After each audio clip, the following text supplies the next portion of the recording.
Charlie Kirk. If you knew him, you love him. Charlie Kirk was an incredible man.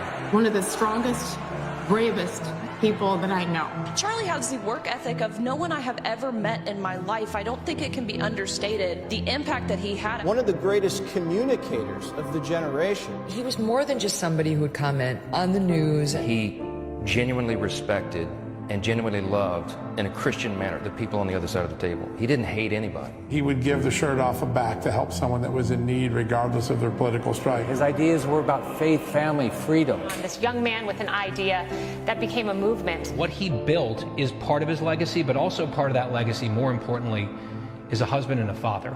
Irreplaceable. He was irreplaceable. He's a one of one. Right? Charlie Kirk was at the tip of the spear, never flinched, never backed off. He wanted that back and forth, but not out of anger, not out of a place of he wanted to humiliate them or embarrass them or something like that, because he wanted to actually try to communicate with them. He went into the belly of the beast, he went on these college campuses, and he evangelized. This man who had a life force that was so much bigger than himself. If everything completely goes away, how do you want to be remembered?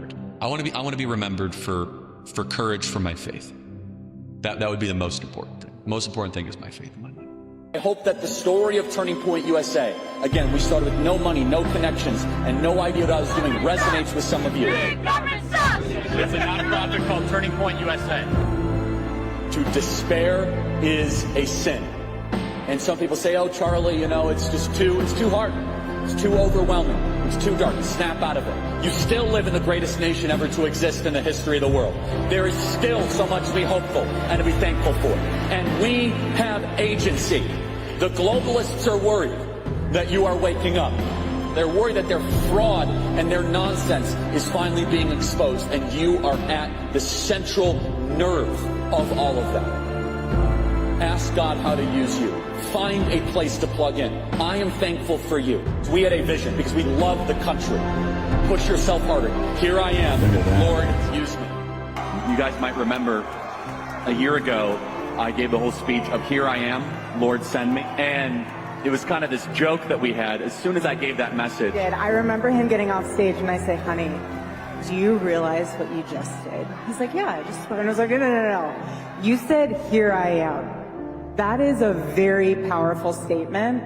And God's like, I see you. Charlie is so obedient to God, to the word of God. And it's been so humbling to witness the way that God has used him this year, because he made that declaration a year ago, saying, here I am, I'm ready. Wherever you need me to be, Lord, I'll be, and I'm your servant. Just put me out there in the thick of it. You see, they wanted us to be quiet and afraid and silent and subservient. They wanted us to cower into our corner. But the conservative movement has changed fundamentally. I hope you guys understand this. This is the greatest country ever to exist in the history of the world. And I can say, wow, there was a debate. Is God done with this country? And now I can say confidently, no. God is not done with America, and our best days are ahead.